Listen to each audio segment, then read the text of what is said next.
In Taiwan, it's very hot and it's very humid all year round. It gets a little bit cooler in like the winter months. So it gets a little bit cooler in the winter months, but it's humid all year round. So the they're very hot and it's very humid. I'm from the Midwest, so it's actually really humid there in the summers and things like that. And so it wasn't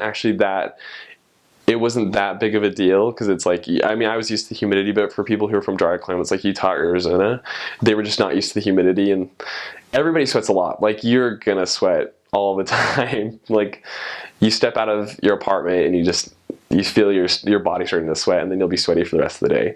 But you get used to it, and it's funny because humidity in the winter in Taiwan, the temperature doesn't get very cold. It gets probably in like the 50s or the 60s, but it feels a lot colder because it's like kind of a damp cold.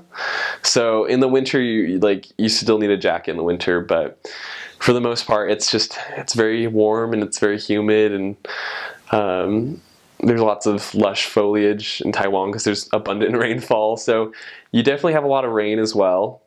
Typhoons come pretty often to the island of Taiwan. So typhoons and hurricanes are the exact same thing. And so I went through, I don't know, maybe 4 or 5 typhoons while I was there.